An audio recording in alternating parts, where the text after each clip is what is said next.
I will save goats for another week. I've got a list together of Seth's links. Oh, good. All right, testing 1, 2, 3, live stream test.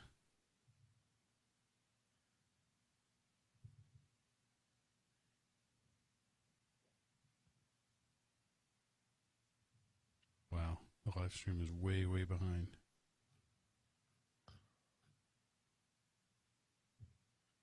It's still saying, please stand by.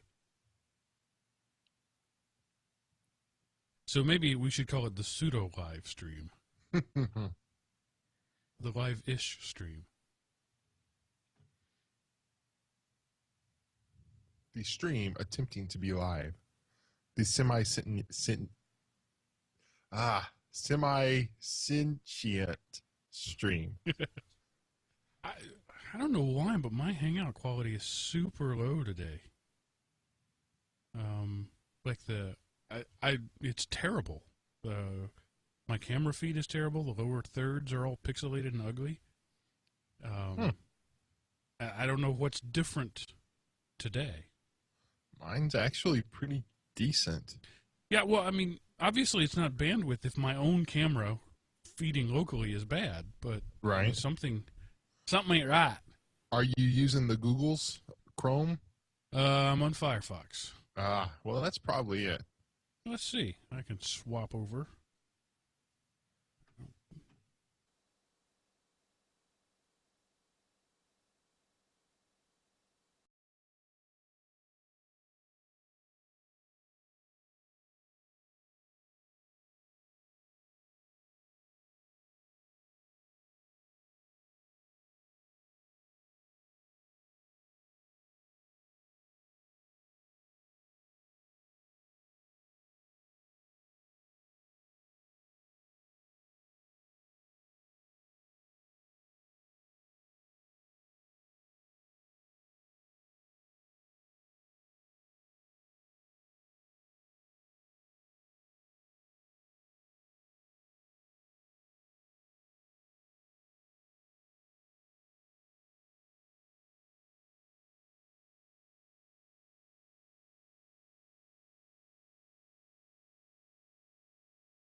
That makes sense.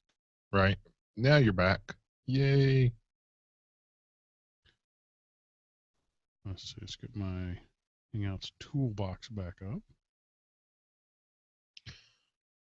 Man, next week I've got 2 history things to choose from. A lot of stuff happened on May the 22nd in the history of technology. That actually is a whole lot better. Interesting. Yeah, there's been stories constantly about how Google baked stuff into Chrome, and this one guy, when he took Chrome's user string and appended it to Firefox, his Google stuff worked better. Huh. So the user agent. Yes. Interesting. Now, now I can't see the Hangout.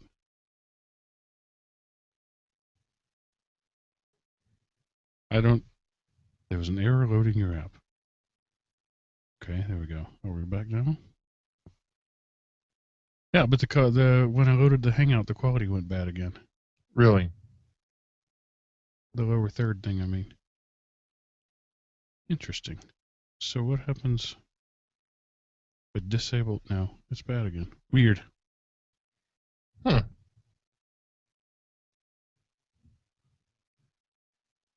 I mean, it got better and then it got worse again.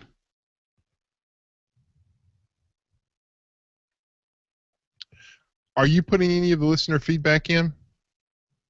I didn't have anything there. Okay. Well, I mean, because we got that one about the Linux Academy. Yeah,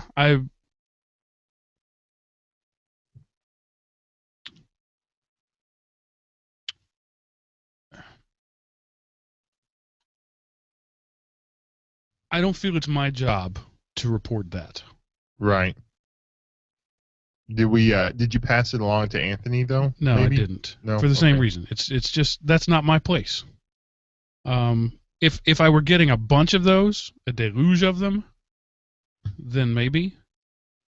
So that it's the bandwidth thing. So I take it off of HD because I don't want to broadcast that much bandwidth. Everything gets worse. Really? There's nothing in between, right? So I want good quality, just not HD. I want my camera to be still broadcasting 4:3 and stuff, but interesting. So that lowers everything. Again, I don't spend too much time worrying about the video because it's just not important. Sorry, Chisholm Trail Tech. I mean, you're here to interact. You're not here to look at my ugly face. That's definitely what it is, though. So when I'm trying to adjust just the camera settings, and it's reducing the overall bandwidth. Since I'm hosting the Hangout, your bandwidth goes to crap, too. Oh, well. Bummer.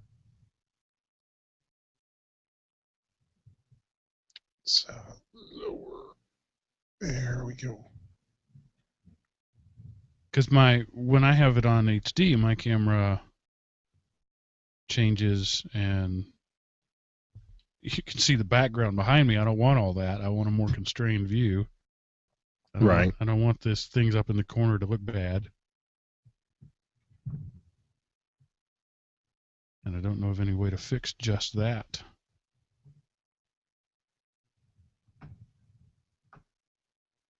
Yeah, well.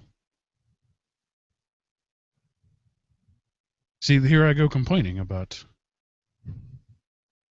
this free thing.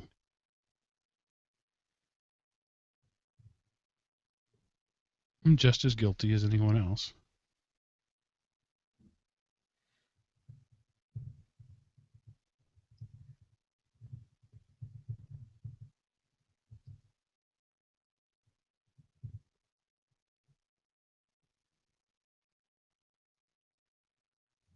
Yeah. What do you think, Chisholm Trail? Higher quality with being able to see the wizard behind the curtain, or a tighter shot that looks less disheveled but has crappy lower thirds? I mean, I would say that reading the text is pretty important. But it hasn't always been like that. It must be a change that they recently made, because I've always had it down to the medium quality in the past without everything else looking bad too. No, you just haven't paid your additional fast lane toll fee. So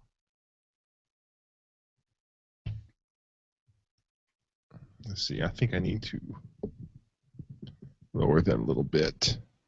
There, that feels better. Does it still sound decent? Yeah, sounds fine. Okay, cool. I felt like I was having to set up, and I don't want good posture or anything like that. Heaven forbid. So is your bandwidth all the way up on HD? We're at no, it's actually on low. Okay. You need that, obviously, because you are bandwidth impaired. Yeah, I don't know. Although I've heard there's a new ISP in Fruitvale of all places, so I'm gonna look and see about maybe possibly switching. Because it would be cool if I could do this well. I don't think it would be cool if I could do this from home, because it's just nicer to go somewhere quiet. Yeah, that's why I built my little basement studio here, just so I can get away from it all. All right, it's after 8. We're here. We're ready. Chisholm Trail Tech is here. Let's get this thing going.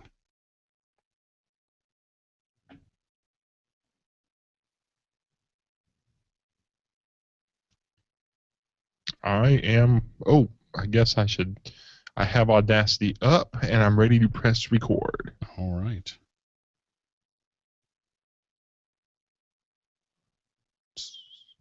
All right. 1, 2, 3. And recording now.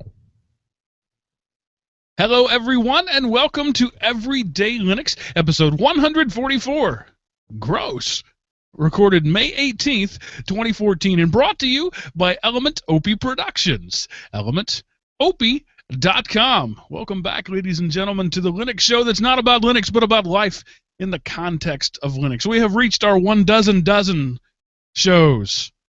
We have a gross of shows now, episode 144, and because the show is so gross, I got nothing. Chris isn't here with us this week. He is traveling, and his trip has taken him a little longer, or maybe they got a later start than they planned. But anyway, he was going to be here, but he's not. So it's just me, your friend, Mark, and of course, the good friend to us all, the gooey kid, Mr. Seth Anderson. Hey, Seth. Hey, Mark, and welcome to the Element OP faithful, near and far. Glad you could join us tonight for a rousing episode. Rousing, carousing, whatever. So, I'll get into what we're going to talk about a little later. Because just be prepared. This is going to be perhaps an even more disjointed show than normal. I have something running around in my head, but I'm not sure how it's going to come together as a show, or even if it should be a topic. But again, because Chris isn't with us and it's just the two of us, and because we had a more than 2-hour show last week, I want to try to make this, a shorter show.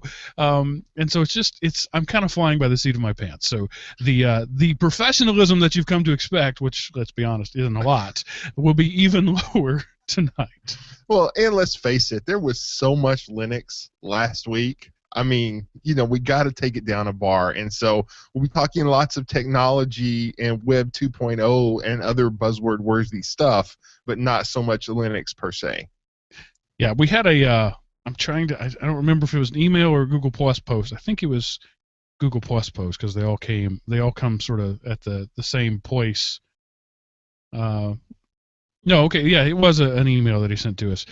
Basically, the guy said, I miss the emphasis on Linux that you used to have, and I thought, did we?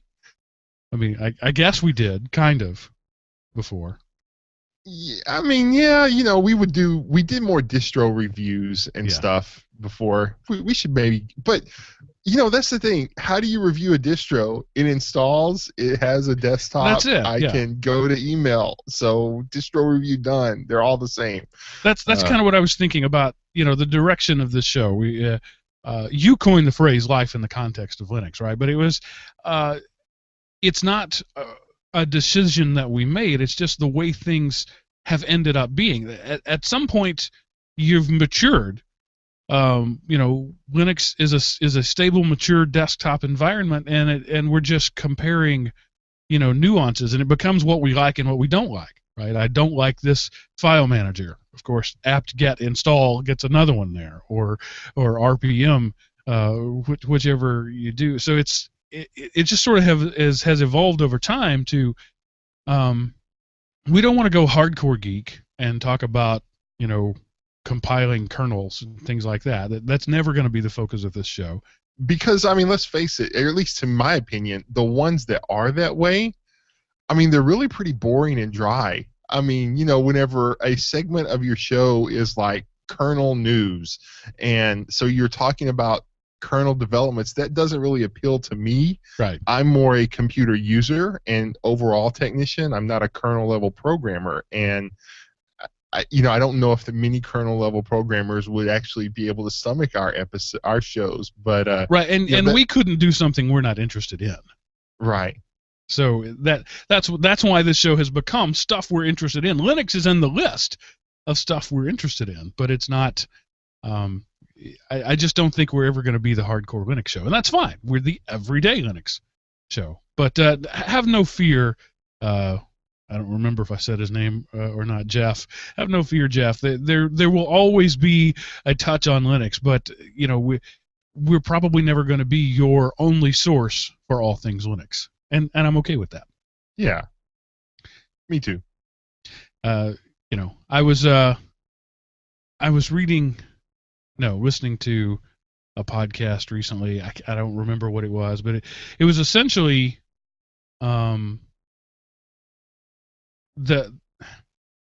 you know what? I'm just going to stop that. In the guise of if you can't say anything nice, don't say anything at all.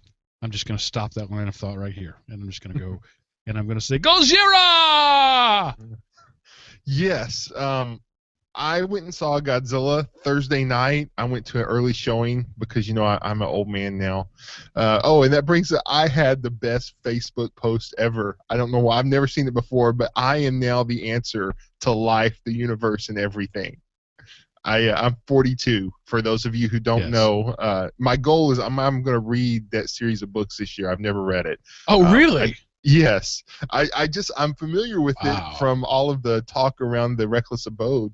But I think and it's something I think I would enjoy. So I'm going to read them during my 42nd year. But yeah, so I went and saw Godzilla, the new one. And it was really cool. Godzilla, it's not a guy in a rubber suit doing funny WWE moves. He's a monster on a rampage, and it's pretty cool. There's other monsters involved, and I think they did a good job with the monsters and the explanations for why they're there. So is this like the original 50s Japanese movies? Monsters were just a part of the landscape. They weren't lore. They didn't discuss them. They were just there. There was Monster Island. There was Mothra. It was just part of the universe. Is that how it is here, or is this an origin story of how we first discovered monsters? Well, they say that the test at Bikini Atoll, they were trying to kill Godzilla. You see this little grainy black and white. You don't see Godzilla, but you see like his fins out of the water, and so that was the purpose of the nuclear tests in the Pacific, in the 50s. So, but they did a good job. A couple of places where I would have went different storyline, but overall it was really good. The one detraction is, to me, they told the story of people and how Godzilla affected the lives of people rather than Godzilla and how people observed him. So, it was really good. They did a great job with the monsters, and the monsters fighting were awesome, and it looked really, really good. But it's kind of like, Pacific Rim was monsters versus robots and just enough plot to tie it together. I would have liked just a hair less plot and a little bit more monster. but not bad. Definitely worth seeing. The previews make it out to be a survival story. It's like it again, just from the previews. I haven't seen it yet, but it looks like it could have been a hurricane or an earthquake or any other survival story. It just, in this case, happens to be a monster. Is that an accurate representation? Yeah, pretty accurate. I don't want to give some stuff away, but yeah, that's pretty accurate. Okay. I am looking forward, perhaps more than I should, to the new X-Men movie. Every preview I see makes it look even more appealing to me. I've been an X-Men fan since the 80s, since I was a kid, since Wolverine wore yellow spandex. And in anticipation of it, my wife and I went back and watched X-Men First Class again. She had never seen it, and so I figured she probably needed that bit of lore to be able to move forward with this new one based on the previews. And I was surprised at how well it held up. I mean, when I initially saw it, I didn't think it was a very good movie. On subsequent viewings, just one, I really thought it was better than I had initially given it credit for. So I'm excited about the continuation and the expansion of that story. Yeah, I think it will be really cool. if they would if somehow they could go back in time and erase Last Stand, X-Men would be so much better. I don't know, anyway, yeah. Well, and what they did to the much beloved Deadpool, if they could just remove that story arc, that would be better too. Yeah, Deadpool. I mean, if he's not talking, he's not Deadpool. I was psyched when Ryan Reynolds was playing Deadpool because, I mean, come on, he was the perfect guy to just that wit and that nonstop banter. But then he's mute, and I'm like, what? That's not Deadpool. I don't know what that is. Yeah. So anyway, there's movie talk. Just while we're on the subject, one of my favorites is Dodgeball. A classic campy movie. You can dodge a wrench, you can dodge a ball.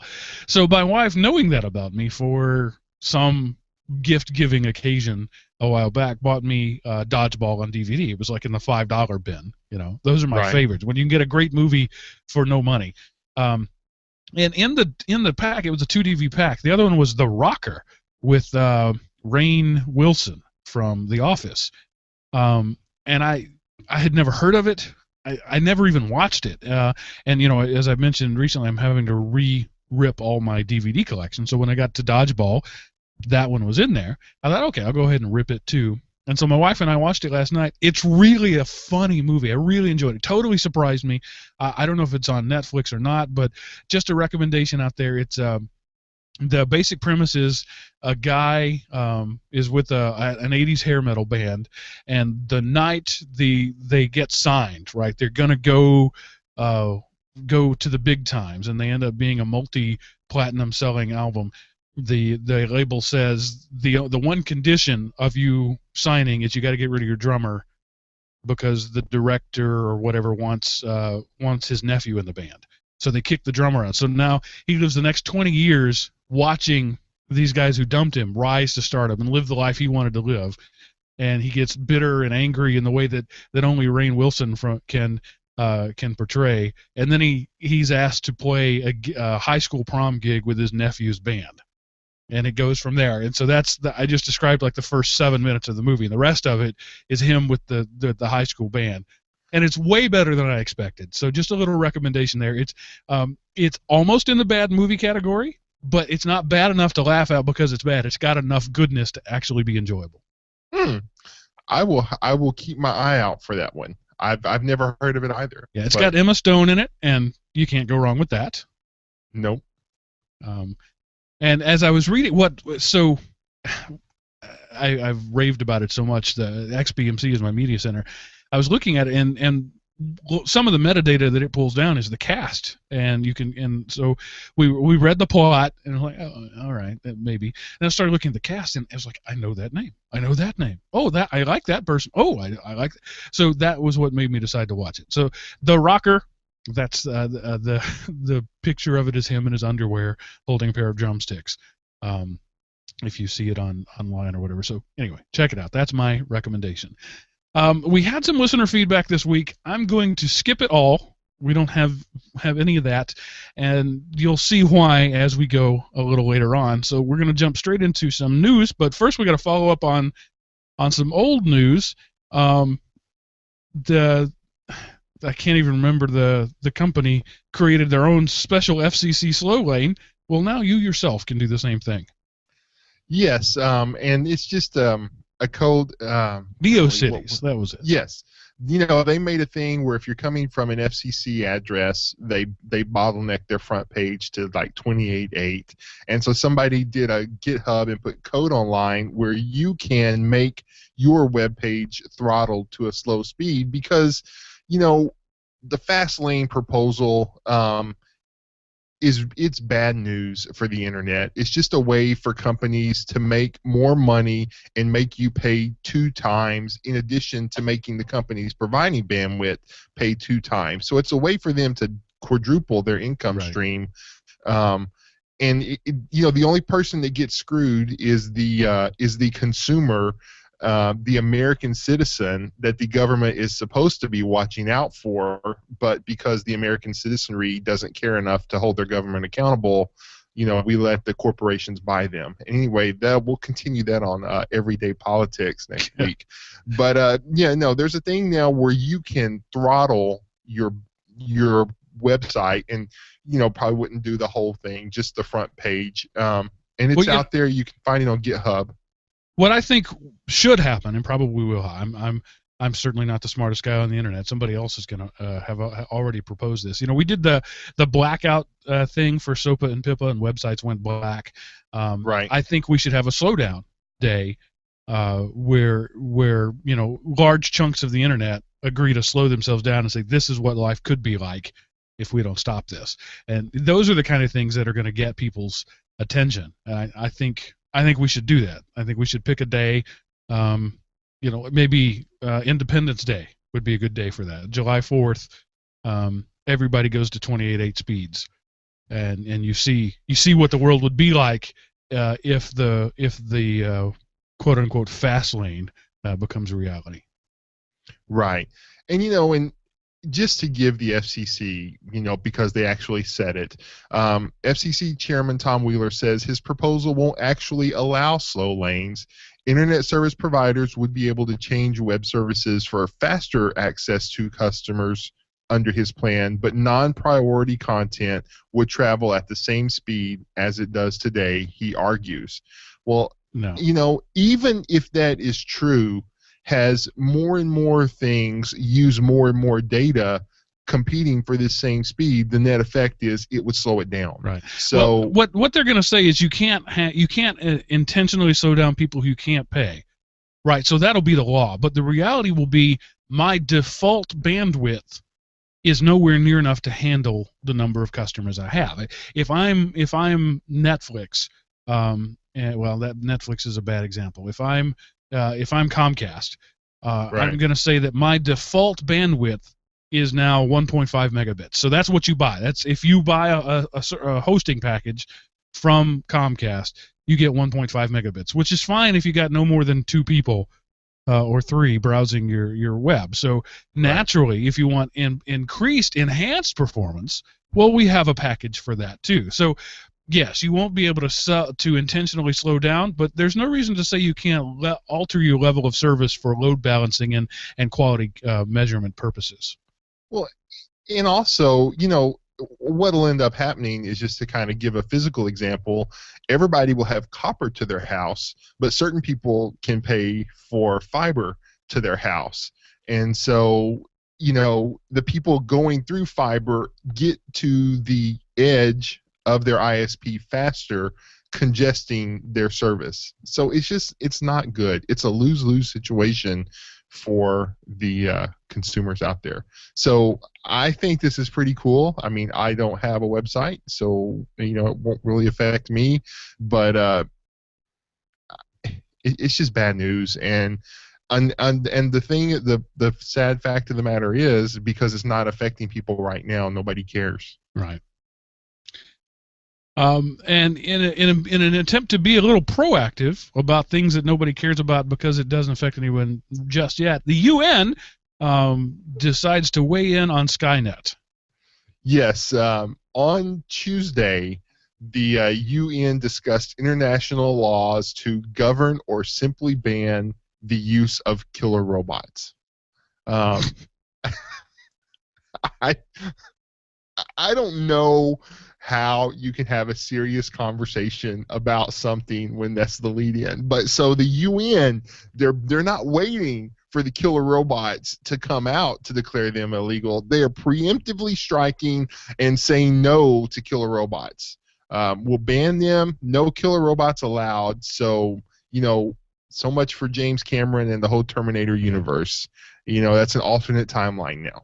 Well, I mentioned last week that I was going to start reading Jack Campbell's Lost Fleet series. And I finished book 1, and I'm salivating. I just got my Amazon credit tonight. So tomorrow I'll start book 2. Really good reads, by the way. They're relatively short books, but there's really good writing in it. But what I think is interesting is, this sets this takes place a minimum of 100 years in the future, probably 200 or 300. Longer than that, much because longer. Because at the very minimum, it's 100 years in the future, but it's really way more than that. So, one of the discussions, subplots, and it may become a primary plot later on, but one of the subplots in the first book is weaponized AIs. And I thought he put it really well. The central problem is if you can trust an AI to make a decision to kill somebody, you can't trust that AI to make a decision to kill somebody. And if you can't trust that AI, if you don't trust it with that kind of power, you can't put weapons in its hands. So if you achieve something so smart that you trust it to kill, then you should never do that because it might decide to kill you. Right. And if you get something too dumb to make that decision, you can't put weapons in its hands. So these are the things that the building blocks of those things, where we have radio controlled drones and we have drones that can fire weapons, but currently those two sets of logic are completely separated.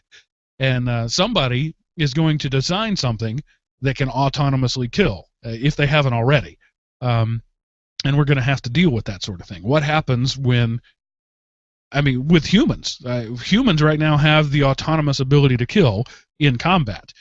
Right. And they make poor decisions and they're court-martialed and people die. When a machine makes that decision with something that can kill much more efficiently than a human, that's a problem. So yeah, I applaud the UN for at least considering these sort of things, but the UN has no actual power. They don't really mean anything, and none of them are educated enough on the programming and logic basis of this to actually make a decision. But nice try, UN. Right. And one thing about the Lost Fleet series, I would wait a little bit of time between books, Mark, because starting in the second book, when they reference events in previous books, you get like a little synopsis of it. So, when I read them over 3 days, it's repetitive. It was very, especially by the sixth book. It's like I read that. I just read this like 3 hours ago. So, I would wait, do one a week or something. Give yourself a little bit of time. Well, I felt that about the Ender's Game series too, because he wanted each book to stand alone so that you could pick up each one. But if you had read the whole series, if you're on book 4 of the Ender series, and you've read all 3 books, large chunks of book 4 are repetition that you don't need. Right. But if you had been buying them when they came out, right, years apart, there's a follow-up series to the Lost Fleet. It's kind of the continuation of the story, and it was like a year before the first one came out after I read them, so I appreciated the the synopsis of the events because it had been a year. And then it was like another year for the second one to come out. And so, again, it worked out well because it's like, oh, yeah, I remember that now. So, but, yeah, when you read them all back to back to back, it's not, it can get a little repetitive. All right. That was a little aside there. This is going to be a sci-fi heavy episode from the sounds of it. One of my favorite internet projects that's been around for years and that I used in production for years has finally reached the milestone 1.0. Yes, I put this in here, Mark, just because of you. The Fog Project, which is a free computer cloning solution, in no way infringing upon the name Ghost, they are announcing the release of version 1.0. It is primarily a way to clone and remotely image across the network Windows machines, and it uses like an Ubuntu server, I believe. But they are at version 1.0. It was released on May the 13th. So congratulations, Fog, and happy birthday. If you run an enterprise, you need Fog. This is not a topic of debate. Go get it now. Definitely. Here's another thing that may or may not be a topic of debate. The Chinese government says, hey, those billions of copies of illegal XP that we've got running around? We should dump those. And you should go with Ubuntu. Who knew? Yes, they have, by all estimations, the largest install base of Windows XP in the world. Which, I mean, duh, they're the largest country in the And a world. So fraction of them illegal. right. So they are telling the Chinese government is taking the TV to saying get rid of Windows XP because they've bought the FUD hook, line, and sinker that we've got to get rid of it. And Ubuntu has partnered with China, and they're making like a Chinese centric skin for their distro, and that's kind of what the government is trying to use, because every time they've tried to develop an OS, it has not caught on with the Chinese people. So they're trying to let Ubuntu develop one for them, and we'll see if it's right. But according to some of the people in China, up to 70% of the computers in the country have Windows XP installed. So, that's a large portion of the internet. And here's an interesting question. Is that good or bad for Ubuntu? Let's say they all do that. Let's say 1 billion Chinese people switch to Ubuntu. Would that be a blessing or a curse? Well, I mean, the answer is yes. So you have that many more eyes and that many more machines pounding on it. So they would run into more bugs and get more fixes. Since they've kind of sold out to integrate with Amazon, the searching should bring in more money for them. And then there's just the prestige of, hey, because I mean, let's face it, if the country does 70%. If 70% of China used Ubuntu as their OS to get on the internet, it would be the #1 in the world. True. I mean, so and then it would have the largest market share of desktop OSs. But then all those people, how many times can you say read the? I would have to learn to say read the manual in Chinese. Yeah, RTFM. What are the Chinese equivalents of RTFM?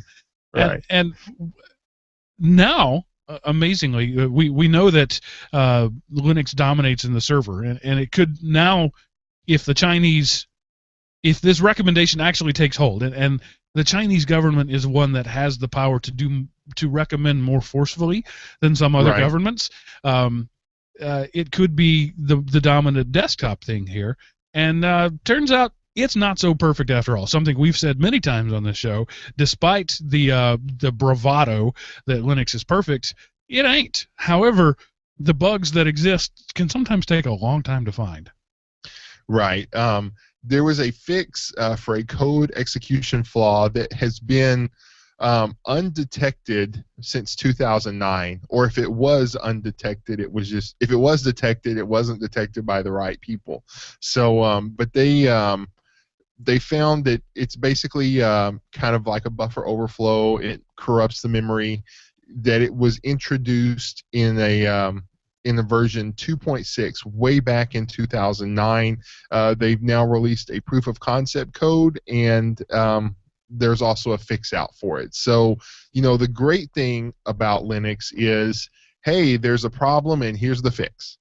There's a problem and here's the fix. Hey, there's a fix because there's a problem.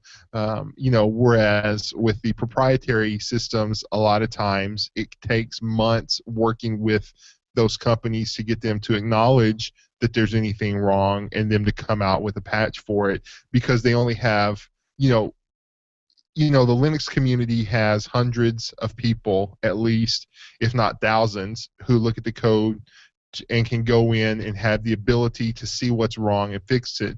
Whereas you get a company like Microsoft or Apple, they have a much smaller pool to draw from. So, whenever a bug is found in Windows, you have to go into the code to figure out what allows the bug, and not everybody in Microsoft has eyes on the code.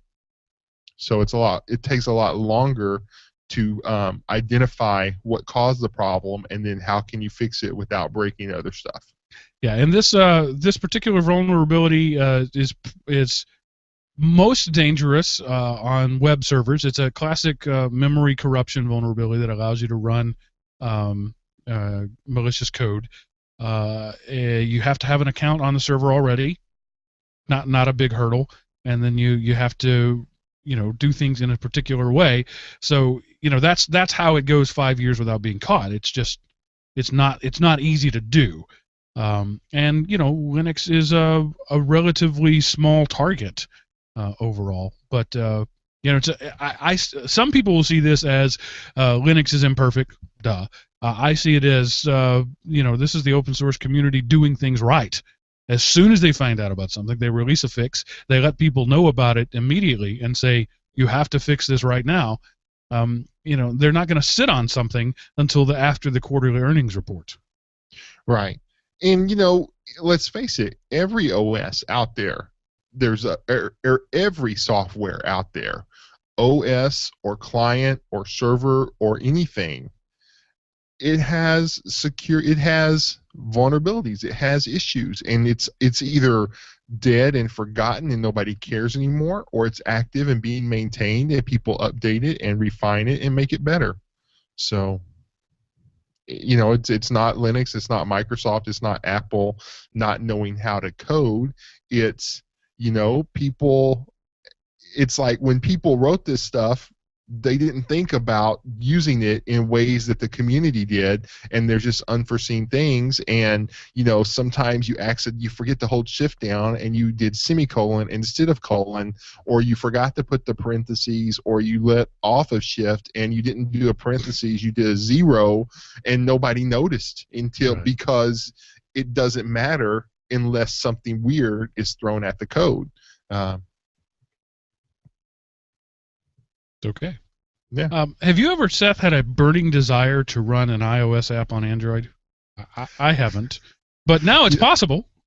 Yes. There's few things in life I have wanted to do less than run an iOS app on an Android. But yes, now, if you want to run Windows apps in Linux, you can use Wine to do that, and it's much better than it used to be. And most things you can do under Wine that you could do under Windows, you can now do under Linux. Well, somebody thought, hey, we've got this, millions of iOS apps. What if we could run those under Android? So they came out with Cider. It's an operating system compatibility architecture that runs applications built for different mobile ecosystems.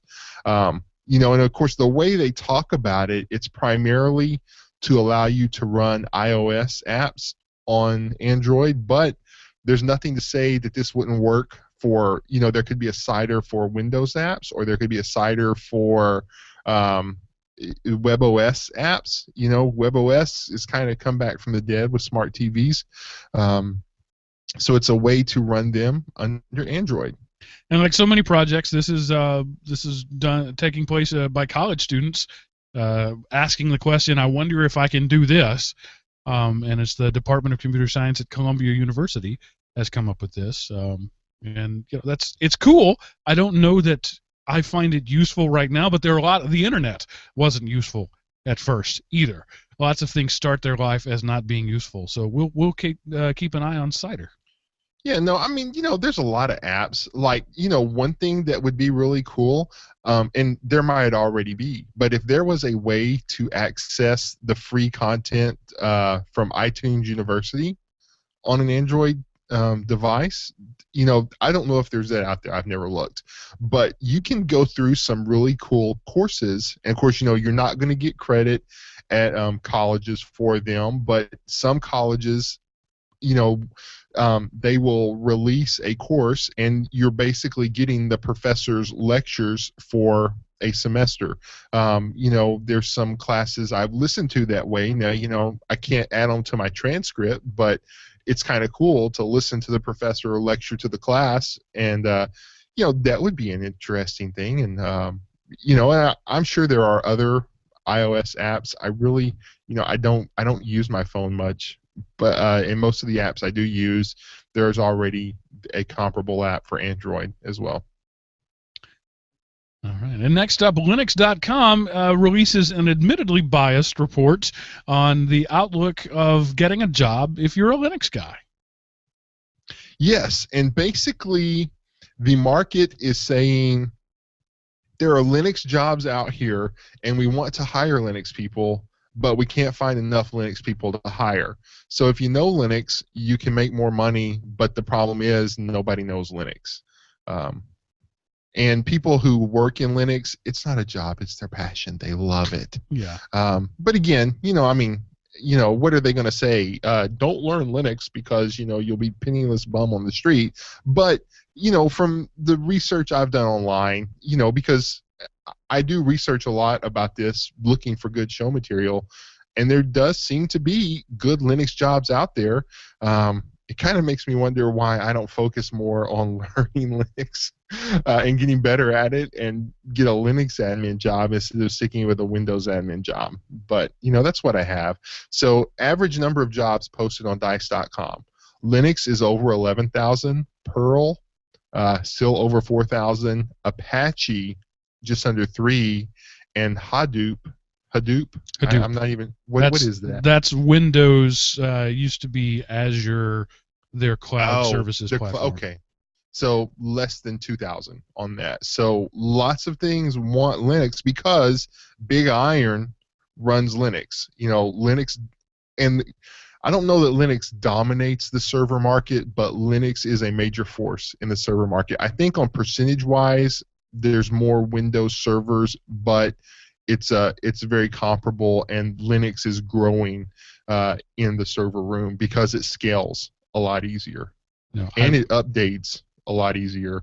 Golly, if you want to run from one version of Windows to another, you really don't want to upgrade a server. You just want to wipe it out and start over, and then restore your data, at least in a Windows machine. Before you're compiling that email right now, stop it. I had my wires crossed. Hadoop is not Microsoft, it's not Windows, it's a database initially created by Google. It's a structurally variable database platform, put it that way. It's cool. It's one of the growing NoSQLs out there. According to Linux.com, their own foundation. Again, I call these biased because the name of the website is Linux.com. They obviously have an agenda. But according to their own research, 98% of hiring managers plan to hire a Linux Pro within the next 6 months. Yeah. That means something. Yes. And, let's say that only half of them do. That's still half the hiring people, just under wanting to hire people who know Linux. Right. Gee, Mark, now that we've covered this story about Linux jobs, where should we go in the podcast from here? I would be a really bad podcast host if I didn't jump straight into our ad for linuxacademy.com, where you too can learn the skills necessary to get on the radar of 95% of hiring managers who are looking to hire somebody to fill a Linux job. If you're stuck in a dead-end job with no upside, look, there's clearly an upside to Linux right now. I don't know that trend is going to continue, but right now there's a good time to strike while the iron is hot. And you may be saying to yourself that I don't have time, like Seth just said. I wish I could devote more time to it. Well, our friends over at the Linux Academy have you covered. Their goal is to take you from being not a novice, but a Linux novice, somebody who understands computer basics but isn't a Linux expert, and make you a Linux expert. In fact, they can take you from beginner to certified if you walk through their courses. They offer step-by-step video courses designed to take you from nowhere to somewhere. Their goal is to help fill those jobs that 95% of hiring managers, according to Linux.com, are looking for. They do this in the form of lessons broken out into courses that are laid out in modules. So you start with that's the highest structure. You start with a module. A module is a collection of courses. A course is a collection of videos, and each one is designed to drive you in the direction you want to go. So you take the module, for example, the LPIC Level 1 module. That's one of the most entry-level Linux certifications from the Linux Professional Institute, that you follow their module, and by the time you're done, when you've done the videos and watched the PDF study, read the PDF study guides, and taken the practice quizzes, and even done the practice certification exam, when you're done with that, you're ready to go get certified.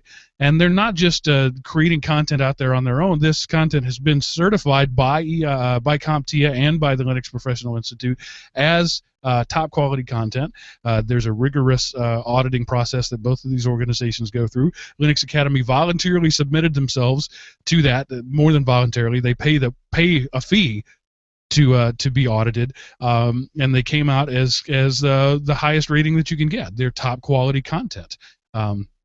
And so you can get this top quality content for, what would you expect to pay? I feel like a Ginsu knife salesman. Now, how much would you pay? Well, how about $25 a month? If that's too much for you, if you buy in blocks, if you want to go month to month, it's $25 a month. If you buy a block of 6 months up ahead of time, you get for $20 a month. If you buy annually, you can get it as low as $19 a month. But if you're not ready to commit to that, if you're not ready to even buy the 1 month, how about $1? You put your credit card in, or PayPal, or however you want to do it.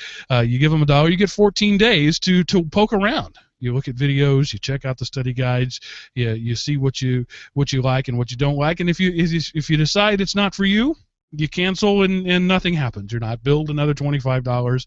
It's all over. If you don't cancel, it will convert automatically to your month-to-month subscription. Most people that I have experience with are fine with that, because once they get in there, they realize that it's really good, and they want to stick around. So check it out. Don't take my word for it.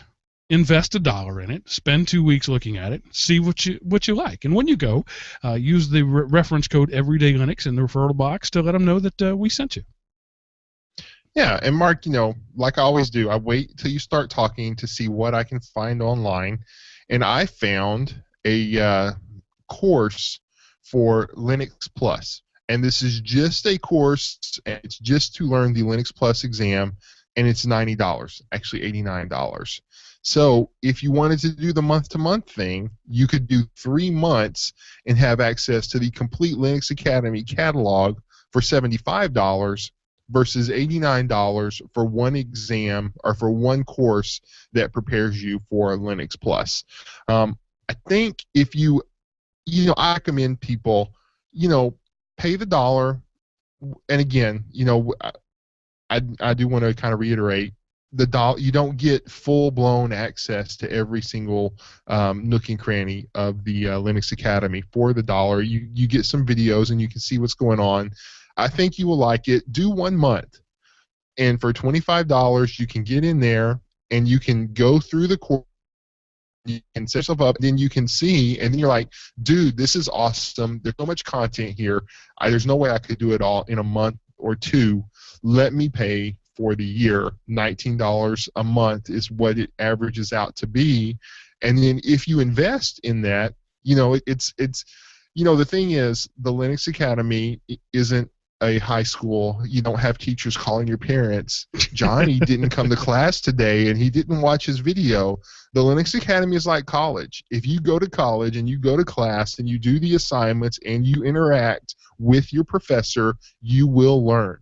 Same is true with the Linux Academy.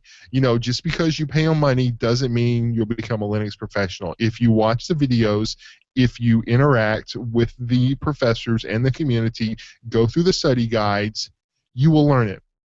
You mean I have to take personal responsibility, Seth? How old-fashioned. I know. I'm sorry. It hasn't. Anyway, that would be on politics every day.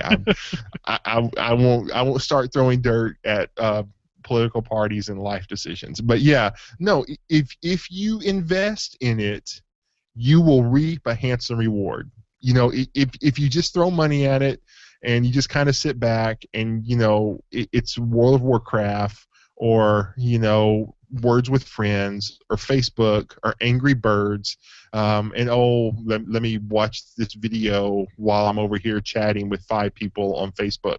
You're not going to get anything out of it. But if you invest in it, you will you will be glad you did. There you go. And Seth, what happened this week in history? Well, this week in history, May 7th, 1943. May 17th. May 17th, I'm sorry. The U.S. Army and the University of Pennsylvania sign a contract to develop ENAC. ENAC stands for the Electronic Numerical Integrator and Computer. This isn't the day it was built, but this is when the Army contracted the University of Pennsylvania to kind of design and build it. And the reason I wanted to use this today is because without the government investing money early on, whether it be in computers or in the internet, we wouldn't have anything. So you can look at the internet today, and your tax dollars laid the foundation that allowed that to be birthed. Right. No company was big enough to do that. It's kind of like whenever we talked about the cable that was laid across the Pacific. There was no company in the world that was big enough to do that. 5 humongous companies, each corporate giants, had to join together, and it almost bankrupted them until they got it finished and started seeing revenue from it. The same is true with the early history of computers. This is long before Microsoft, before Bill Gates wrote an operating system for IBM, or long before Woz built something in his garage. They would not have been able to do that without things like this happening. Yeah, so, and the ENIAC and the EDVAC are the two that you learn about in your junior high computer history class, or at least I did, as sort of the two first modern computing devices, the Turing complete computing devices, and the ENIAC was created to make targeting weapons more efficient and quicker than a human could do it. It was later repurposed to do other things, but it ran continuously. It was created, turned on in 1946, ran till 1955. How many computers do you know last 11 years? That's pretty good, and it cost $500,000 to create.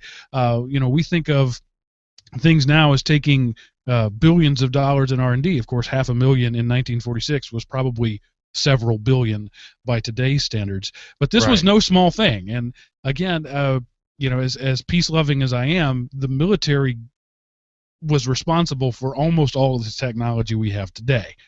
And the ENIAC is where it all began, 1943. Yeah. Necessity is the mother of invention, and when people are trying to kill you, that necessitates a way to defend yourself. Yeah. So, anyway, there you go. This week in history, just because I love talking about it.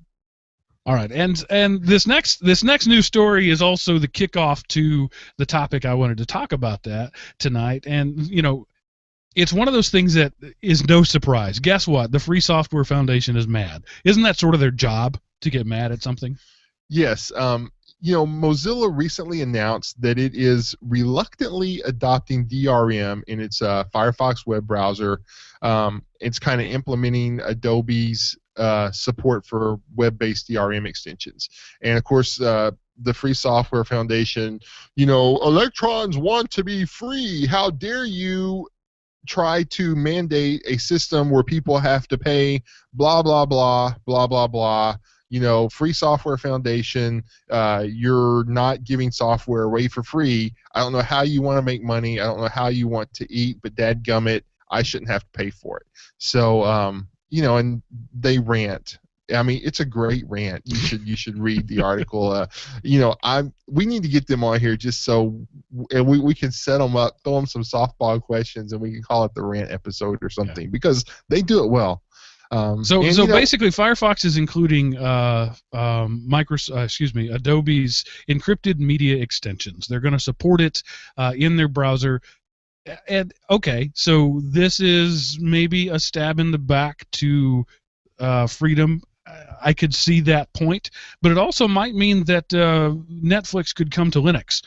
And that's what this is. It's people who create stuff, whether you agree with it or not. Facts don't cease to be facts just because you don't believe in them. Whether you agree with it or not, people who create stuff want to protect that from being stolen. And so the media right now, video is the backbone of the web, and probably will be for the foreseeable future anyway. And, yeah, because I mean, let's face it. Before Netflix got big, it was porn. Right. Porn used to be the #1 thing online, and now it's Netflix. Right. So Firefox, Mozilla specifically, wants to be in on that. They want to be in on the backbone of the web. They want to be able to bring you video as painlessly as possible. And one of the ways to do that is to include these digital rights management that the Free Software Foundation calls digital restrictions management. It's the same way, when you put a binary blob in the Linux kernel. The idea is to serve your users in such a way as to make it a painless process for them. Yes, you have to be less free. Sure, it's not Stallman approved, but it is better for the overall experience of the end user, and that's what the decision, the conclusion that the Mozilla Foundation arrived at when they decided to do this. And they admit that they're reluctant. They don't want to do it. They would rather everything be free, but they're trying to serve their clients, their users, and this is something they decided would be in the best interest of everybody. So if you don't like it, that's fine. Don't use Firefox.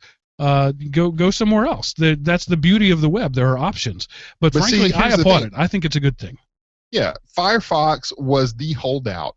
Internet Explorer obviously has DRM baked in. Safari, I mean, come on, Apple, you don't DRM, duh. And Opera, granted, not many people use it, but it has DRM.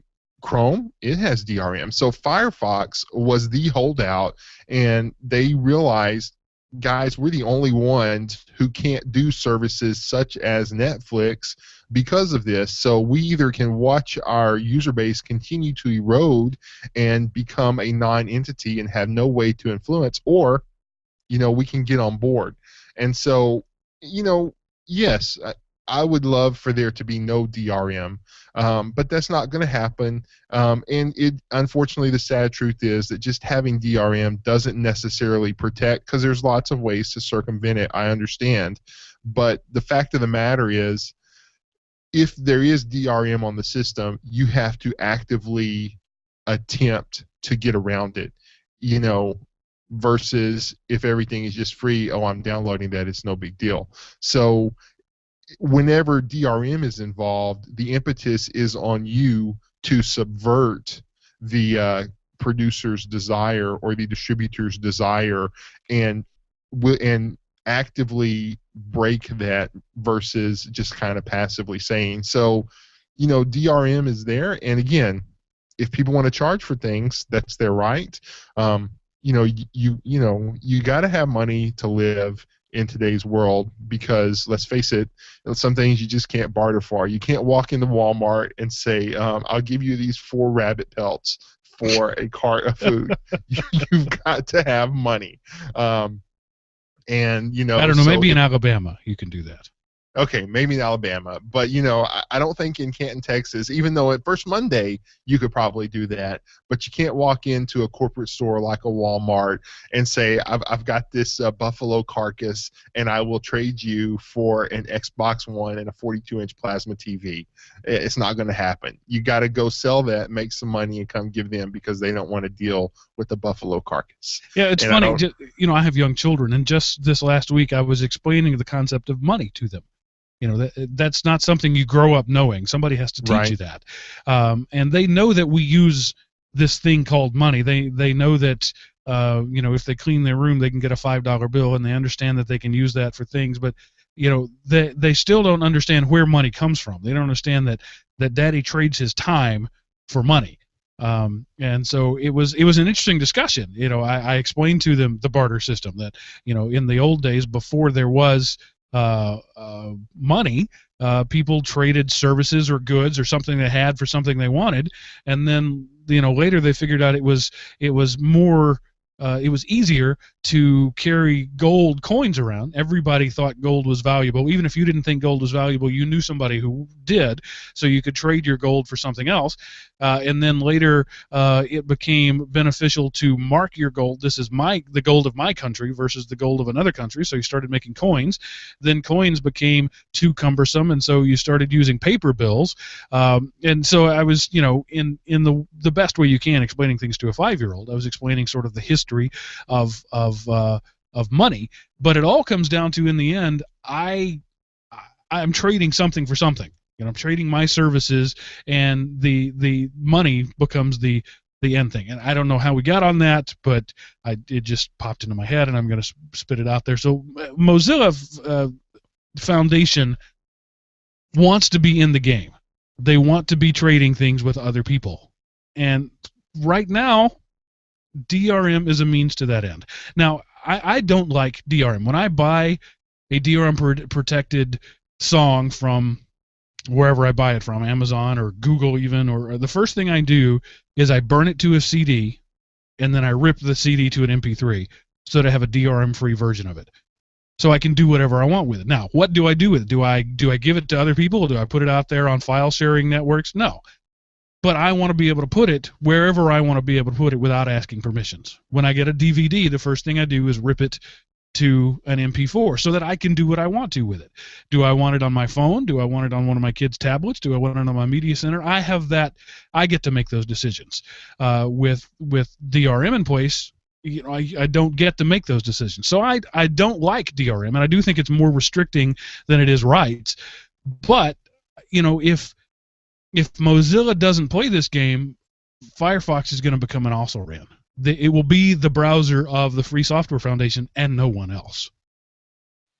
Yeah, and I mean, I'm glad there's a Free Software Foundation. Even if I think they go too far, they help bring the other side to the issues. To kind of show where the other side is going and make you stop and think. And so, I think they go too far, but I'm glad somebody's out there going too far. Right. And if Firefox became the browser of the Free Software Foundation, there would be, 10 people using it in the world? Maybe 50 have it installed, but everybody would go, oh, I hate this crap. And they would just go to something else. And so that brings me to the topic, and I didn't really have a way to put it into words, but the question that I want to discuss, it's another intellectual discourse episode of Everyday Linux. When are you a stakeholder? When do I have the right to complain? So as a user of Firefox, do I have a right to complain about this? Am I a stakeholder? I don't know the answer to that. I'm a user, but I'm not I don't pay anything. It's not a paid product. Now, I made sort of an impassioned speech a while back about how I earn Firefox money, or Mozilla Foundation money, by using the built-in search tools that is their revenue source, or right now their primary revenue source that earns them lots of money. So I do contribute back to the Mozilla Foundation with my use by using the Awesome Bar and the built-in search bar with Google and that sort of stuff. But does that make me a stakeholder? Do I have a right to complain? And what about other things where I don't pay anything? Like, for example, I'm running Linux on my laptop right now. I didn't pay for that. I don't significantly contribute to that in any way. Some might say that this show is contributing to the overall open source. Some would say this show isn't nearly enough open source. But the question is, what makes me a stakeholder? When do I have the right to complain? And there are a number of things that brought this to mind. Our discussion last week with Roberto of Black Lab Linux, where he's stuck between this rock and a hard place. The enterprise people don't consider him worthwhile unless he charges money. The open source zealots want to burn him in effigy because he charges money. And every week I'm not whining, I'm just explaining. Every week for the past few weeks, I've gotten at least one or two, sometimes several, emails complaining about some aspect of this show. I'm not mad about that. You have the right to speak your mind. That's fine. And I have the right to delete your email unread. But what this whole thing made me think about is, what defines a stakeholder? When do I actually have a right to be heard? I always have a right to complain. well, I don't know. I always have the ability to complain, whether it's a right or not. But when do I have the right to demand to be heard? If I'm a stockholder in AT&T, I can go to their stockholders meetings, and owning that stock certificate, I'm a part owner of that company. I have the right to be heard. Now, my voice is commensurate with the amount I've spent. If I own 1 bazillionth of the company, then I have 1 bazillionth of a voice. But at least there's some right there. But there isn't anybody who owns GNU/Linux, right? The kernel foundation manages the kernel, but it's open. Anybody can take it and do what they want with it. They can make their own kernel. They can do their thing. Nobody owns it. So at what point am I a stockholder? That's the question. Seth, what are your thoughts? No, are you contributing to it in a meaningful way? Granted, I use Firefox. I occasionally use the Awesome Bar, but not very often. So, I use it. I'm going to websites in Firefox rather than Internet Explorer. So I am, when I work on people's computers, I always install the Firefox browser on there whenever I'm, doing a fresh install of something of it, to get it back up and working because they messed it up. So I am contributing to brand awareness, contributing to market share, getting it out there. But I think I have a small right to say, but I don't really help them pay their bills so much. So I don't know how much of a right I have. I'm vocal about, I use Firefox. I like it. I think it's much better than Internet Explorer, and I like the freedomness of it versus the closed nature of Chrome. Unless you're doing Google stuff, then you just have to use Chrome or it doesn't seem to work right. So I'm semi-passionate about it, but as far as I don't know that I have the right to complain about it because I don't do anything with it. So I think you have to be more involved than I am in open source to make your voice heard. You can talk, you can start a blog, you can start a forum, you can bomb forums with whatever you want to, but if that's all you're doing, nobody's going to listen to you. If you are not contributing in a worthwhile way, in some way that inconveniences you. It really doesn't inconvenience me to use Firefox, but I don't support the foundation. I've never given them $5 or $10 or whatever, so I haven't been inconvenienced in my use of them. So I don't really think I have I would not be guaranteed a very big microphone or a big megaphone to make my voice heard. Just take my personal experience, and again, I can't preface this enough. I'm not complaining. I'm simply adding the context that I can bring. I'm a content creator on the web in the form of this show, among other things. But let's leave it in the context of this show. So, as I often say at the end of the show, I am your servant. I do this show for you, the listener. And I encourage you to let me know how I'm doing. If you have a compliment, I want to hear that. I want to know what you like and what I'm doing well. If you have a complaint, I want to hear that too, because that helps me understand the pulse of my audience. Again, as I said, I do this for you. Seth and I can call each other up on the phone and discuss the news of the day anytime we want.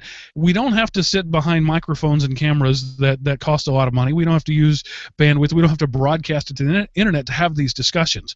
We do this because you are listening. That's the only reason we do this, to be honest. Right. Sure, we enjoy it, but we do it because there's an audience there. And the bigger the audience is, the more we're driven to do it. And yes, I do get a little money from the Linux Academy, but for the first 2.5 years of this show, that was not the case.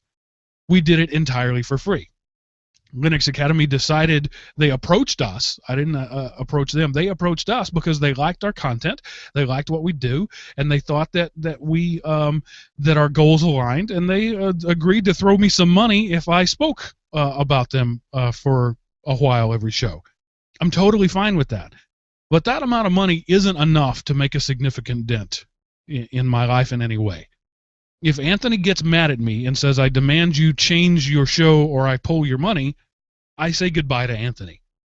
Because he doesn't own enough of me to change what I do. He can change that little block of his show and say, I want you to talk about this, I want you to talk about this.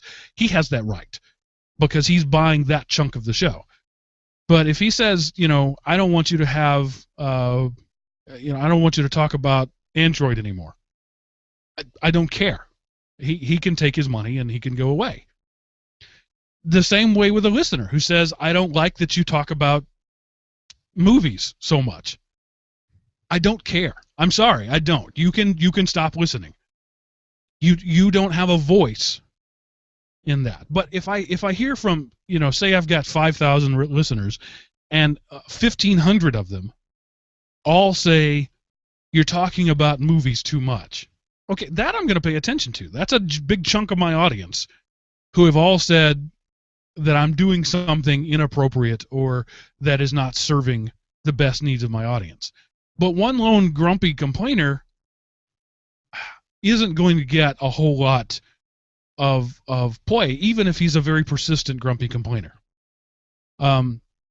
So that's where, multiply that 1 billion times and you're Mozilla. The numbers have to reach a point where they listen. So the Free Software Foundation, for example, is nothing in the eyes of Congress, the U.S. Congress, of the British Parliament, of the UN. They don't constitute enough people to matter. Nobody cares if they're upset. So at what point do you become a stakeholder in something that's totally free? At what point does Linus care what I have to say about the kernel? I don't know. Well, I think this is a great discussion to have in the Linux community, because there are people out there who are cheap. And and there's a difference between being a tightwad and just being cheap. Because if you're a tightwad, you don't frivolously spend your money, but if something's there and it's good and you want it, you spend it. But then there's people who I'm not going to pay for that. I'm not going to pay for that. I'm not going to pay for that. I'm going to wait until somebody comes out with an illegal hack and I can get it for free, and then I will use it. And that's the problem. Linux is out there for free, and people don't want to. They're not going to get bigger because there's no money to develop it. Now, again, there is money, there are corporate sponsorships, but there's a large segment of the people who aren't ever going to contribute anything worthwhile to Linux because it doesn't cost anything. Hey, I've contributed to Windows. I bought a Windows tablet. That contributed to Microsoft because it contributed to ASUS because it was an ASUS tablet. So I have a stake in Microsoft. I'm one person, so my stake isn't that big. My other machines I bought have been used. It's the same kind of thing. If you aren't going to sacrifice something to make an impact, then you have the right to say, but nobody's really going to care. There's an old cliche, nobody cares how much you know till they know how much you care. Hey, I joined this foundation. I contribute money to that. I'm passionate about it. I think it needs to go this way. Hey, here's a member who has paid the money to join up. Let's listen to what he has to say. Versus this person standing in the forums, blah, it shouldn't cost, blah, blah, blah, blah, blah, blah, blah, blah, blah. So that's kind of my view. The open source community in general, and the Linux community more specific, has the reputation of being a bunch of whiners. To a degree, that reputation is deserved. But it's not just open source. The internet has a reputation of being a bunch of whiners and jerks, right? Anybody who's made themselves public on the internet knows that only jerks take the time to comment. And so you get the impression that YouTube, if aliens were looking at YouTube and deciding what kind of people live here, only idiots and jerks live in the world, because those are the only people who take the time to comment. And it was an interesting study done recently about why people troll. It's been talked about on podcasts, and it's interesting that a certain percentage of them just get a thrill out of making people angry or upset, and it's a thing that they do. But again, the question that I keep coming back to is at what point does it matter when people complain?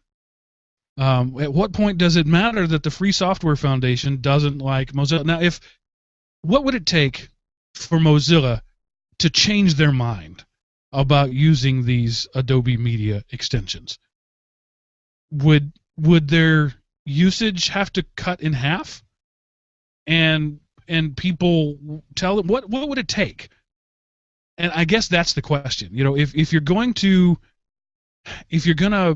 make a stand about something you don't like, what's the most effective and efficient way to make that stand? And again, this like I said at the beginning, this is sort of a loose thing that it's ideas still in my head that I'm not even sure I'm able to articulate. But the question comes down to, when do I matter as a user of anything, right? If I don't like my car, and I say to Ford, I don't know a Ford, so I'll pick on Ford, I will never buy another Ford ever again. Do they care, really? Right? And that's something that I paid tens of thousands of dollars for, but I'm just one. Now you take that to something I have paid nothing for. And I'm complaining, before the show, we were complaining about the Google Hangout. I don't pay anything for this. This is an amazing piece of technology. And they're not even putting ads on it. I'm not even paying for it in that way. At this point, this is a completely free of cost service. So I feel like I don't have any right to complain about it. But at the same time, if Google changes something and I don't like it, I mutter about it. I complain about it to myself. I don't go fire off an angry email. But that's the difference between me and X percentage of the internet who will immediately go fire off that angry email. And I guess my question is, at what point is that the right thing to do? Yeah, and unfortunately, companies like that are so big that they honestly don't care. Like Facebook. Facebook, there's so many people on Facebook. You can't contact them and tell them you don't like something. What do you put? Hashtag I hate Facebook? Ooh, well, the only bad publicity is no publicity. Right. So, it's like that. They recently changed their mobile app for iOS, and that's my work phone. And now, in order to sort things by date, it's like a 5-step process now that I have. And anytime you go away and come back, you have to go do that process again. I'm just like, what the bleep? And so, I'm not using Facebook as much. I don't care because it's too much trouble. So I'm on it a lot less. And so I don't know, but again, I'm just one person. They don't care. They don't care. Yeah. So is the same thing. Is voting with your feet still the thing to do, to go somewhere else? To boycott something that was a big thing. Let's really stretch this analogy and go all the way back to the Selma riots and the bus boycotts that the civil rights leaders led there. This was 70 to 90% of the people who use these bus lines started boycotting it. That got attention. That ended segregation on the buses, not because the bus line operators felt that it was immoral to make blacks sit at the back or to give up a seat to a white. Whether they changed their ethical standing or not, if they wanted to stay in business, they had to change their practices. So the world, I think, looked at that and said, look, boycotting works. Has there ever been a successful boycott since then? I can't think of one. Well, no, because but now, well, I don't know. It's especially, I can only speak from an American standpoint, and even then, only a certain segment of the American population who is so well off that we honestly don't care. It doesn't. We have food, and we're going to be able to get our food tomorrow. We have the internet, and it might be a little slower, but it's still going to be there. I can still watch cat videos. I can still watch whatever the latest Netflix series is. I can still get all the sports I want, and I can still tell people how awesome I am on Facebook. So honestly, I don't care. And whenever something does impact one of those, it's only very temporary, and so there's a moment of outrage. But then it's like, oh, this takes sacrifice on my part to make a point. Yes. I'm not going to do it. And because people aren't willing to make the sacrifice, nobody cares. It's kind of like, it was a great cause. Bring back our girls. What did people do? They put hashtag bring back our girls. That didn't do anything. Right. Nobody did anything. And what was the term? Slacktivism. Hacktivist. Oh, slacktivism. I like that one better. Slacker activism. You're not actually doing anything, but you're throwing your name behind something. Yeah, and you feel better because of it, right? And even though you don't actually do anything, you appear like you're doing something. And because people would rather appear like they're doing something than sacrifice and actually do something. That's what made the boycott work. People it would be so much easier to get on the bus and sit in the back and just keep on doing it and just say I hate it, but instead I'm going to walk, and maybe get beat because of it. They sacrificed for what they believed, and that's what made it effective. It's like, I talked about Sonic last week. It's not really much of a sacrifice for me not to eat at Sonic. I called and complained, and I told them because it happened again, because it was the second time it happened. I didn't want them to waste their money sending me a free coupon because I wasn't going to eat there for a while. So I'm not going to eat there, but it's not really, that doesn't really cost me anything. So they don't care. I'm one person, Now, go ahead. Well, just going back to what I was saying earlier about somebody sending me a complaining email, if they lead that email with, I've been a listener since episode 1, I've been with you all the years, and I am a monthly contributor, onto your tip jar, that's going to make me pay more attention because I know this is somebody who's invested, and their opinion matters more to me. Is that greedy capitalist pig of me? Maybe. If so, then I'll wear that name badge. But people, I need to know how invested you are. Did you just start listening last week? You heard something you didn't like, and you fired off an email about it? Or have you been with me from the beginning, and you watched me grow and get better and mature to this point, and you're with me, and you want me to continue to get better, and this is a bit of constructive advice. Here's what I think would make this better, and I'm invested in that because I'm with you and because I want you to get better. I'm going to listen to that, even if it's just one voice, because that voice has weight. So when you complain about your favorite Linux distribution in the forums, maybe you should begin with, hey guys, great product, thanks for your work, been using it for decades, I have a suggestion, or I have something that I think could be better. Just changing the context changes everything. But in the internet world, it's so easy to just fire off a gripe and be done that too many times creators of things get. Can you imagine what Mark Shuttleworth's email inbox must look like? Yeah, I bet. And so he probably doesn't even read his email. Right, to listen to. He doesn't sell a product. He doesn't. There aren't stakeholders. He started this thing because he wanted to give South African students something better than what they had. So he's driven by his vision of that. And if one of those or a group of those South African students said, look, Mr. Shuttleworth, what you're doing is not working. Unity doesn't work for us.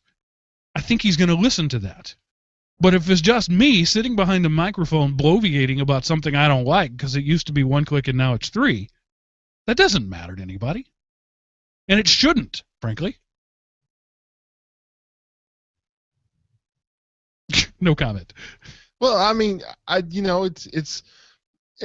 well, and unfortunately, there's so many people who, I used Ubuntu, and then I went to Mint, and then I went back to Debian, and then I tried Fedora, and then I went to Red Hat, CentOS, and then there's Ubuntu, and I'm going to try something else next week. And here's my problems with all of them. The complainer of the week. Blah, blah, blah. Right, and so pick one thing. Get involved with it, and Linux is too big. There's too many options. Pick one distro that you like. Pick one desktop that you like. One package management system that you like, and get involved in that. Contribute to that. Help clean up the forums. Quit saying RTFM. Copy something else. Have a nice day instead. Something constructive, something that will help people. Give a couple of bucks. Don't not fund your kids' college because you're doing that, but give a couple of bucks, get involved, and then, in the course of the discussion, mention a couple of the things that you don't like, rather than just puke up at once. Nobody's going to want to get near that stinky mess. But if you say one thing that you don't like, maybe there's a good reason that you just didn't understand why it has to be that way, and it's a way that you need to grow up, but you've never listened. You've been too busy spouting off why you hate it to listen to why it's that way. So pick a thing, talk about it. And then later pick another thing, talk about it, but talk about it and not bleep about it. Yeah. Which we're good at bleeping about stuff and very bad about talking about stuff. But you mentioned you put fog in the thing, the update, because that I'm passionate about it. There's a good example. I discovered fog quite by accident, and was just blown away by the work that had been done on it. And I got involved with the project. I'm not a coder. I can't code things, but I am a user, right? And I had experience with it, and I got involved with it, and I happened to be a guy who had a podcast, and I contacted Chuck Sapersky and Jim Jang, the guys who created it, and those guys, I have their personal email addresses, and they have mine, and we correspond.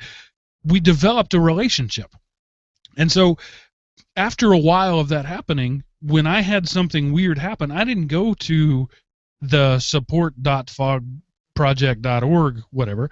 I sent Chuck an email and said, hey, man, here's what's going on. I think this code update might have caused this. Was this an unintended effect or what? And because we had that relationship, he looked at it. He trusted me. And he said, "Oh yeah, that's a thing." And then it was a bug fix, right? That's going to happen if you develop relationships with people. If you just whine, you become part of the background noise of the internet. Yeah, and the background noise has to reach a crescendo for anybody to notice. Right. Versus someone who has the relationship. Dude, what happened yesterday? Because when I went to bed, everything was working, and then when I got up this morning, there was this weird blue color on my monitor. I don't understand. That'll get you results. Right. So I don't know when to end this conversation because I'm not sure what the conversation is, but I'm looking at the clock there, and we're approaching an hour and a half. So I'm gonna say that we're gonna wrap this up here. And if I have a point, I'm not sure that I do. My point is get involved. Become important. And I used Firefox doesn't make you important. We have this, again, I think this is largely an American mindset. The customer is always right. Because I am a customer, I am God. And that has merit in some places, but even in the business world, that matters less than it used to. But when you're the quote-unquote customer of a free product, that doesn't make you always right. If Mark Shuttleworth, and he's done it many times, alienates his users, it doesn't really matter that much to him. Steve Jobs was another example. And he's a guy who was in business, right? He would alienate his customers and tell them, this is what you want. You just don't know it's what you want. And people would run screaming, I'm never going to buy another Apple product again. Fine. They were replaced by 10 other people who went, oh, this is beautiful. This is what I want. So he built his whole career in life around not listening to anybody. And it doesn't matter that Seth hates Apple at all. It's fun fodder for this show, but has not hurt Apple's bottom line in the least. In fact, he carries an iPhone. Right, because, it's for work. So I don't pay for it, though. Right. So, but somebody does. I mean, that phone didn't come out of nowhere. It wasn't free. So get involved. And involvement doesn't, people, I hear that. That's one of the questions I get most often. How can I get involved in open source? How can I get involved in Linux? Communicate with real communications with people. Express your concerns in logical, well thought out, rational ways. Contribute. Answer questions you can answer. Ask questions until you can answer some. And then if you see somebody ask a question that you asked yesterday and you got an answer, answer it. That's how you get involved. And we had a guy on the who sent an email. He and his wife desperately wanted to get involved, and they wrote in and said, what can we do? And they somebody just sent him a terse email saying, look at our needs site or whatever. He ran into one of the jerks on the internet. It happens. And oftentimes the jerks are the gatekeepers. But you have to continue on caring. How do you matter? You show that you care. Like Seth said, nobody cares how much you know until they know how much you care. Demonstrate that care in whatever way you can. Be the biggest evangelist for Firefox that the world has ever seen, and you'll get their attention, and they will listen to you. Build that relationship in some way. Whining and abandoning doesn't build a relationship, ever. You did this, I hate you, I'm never going to listen to your show again. That does not build a relationship. It never has, it never will. So I guess in answer to my own question, when do you become a stakeholder is when you've demonstrated that you care. When you demonstrated you're on their side. Any thoughts, Seth? No, I mean, I totally agree. You become a stakeholder when you place a stake in the ground. You didn't find a stake, and you didn't find this stake stuck in the ground and say, this is my spot. You went somewhere, you're like, hey, this is where I want to be. I'm sticking my stake in the ground. This is mine. You don't pick up your stake and move it somewhere else because you saw a bear walk across your property. You're like, this is my property. I'm going to put a fence up so the bear doesn't come back and kill me when I'm asleep. What a great line. You become a stakeholder when you put a stake in the ground. Wow, that's good. That's quotable. Woohoo! Yay, soundbite. What do you think, audience? And as I've told you many times, the best way to let us know what you think is to go to elementop.com, click the Contact Us button, and send us a message. If you want to skip that step, or you're just out and about and can't get to a web easily and you want to send an email, edl@elementop.com. Or if you want to actually speak and be heard, you can give us a call at 559-IMOP, or again, go back to elementop.com and use the Leave Us a Voicemail widget and let us know what you think. I'm interested to hear. Did I stir up a hornet's nest? Does anybody care enough to respond to what I had to say? Are there stakeholders in this show who have a response to me? I would like to find that out. I would also like to find out what Seth has in his dev/random for this week. Well, we talked about the Godzilla movie, and so I changed. I was going to put something else, so I'm saving it for later. When I watched Godzilla 1985 on VHS, there was an intro short called Godzilla versus Bambi. And I found it on YouTube, and I stuck the link in there. So for your viewing pleasure, Godzilla versus Bambi. It is not gross or sick in any way. It's very funny. You should watch it and laugh and share it. And it ends in the way you would expect it to end. Yes. All right. I don't have anything else to say. Audience, thank you for listening. Literally, you are the reason that we do this. And when I say thanks every week, I mean it. I truly mean it.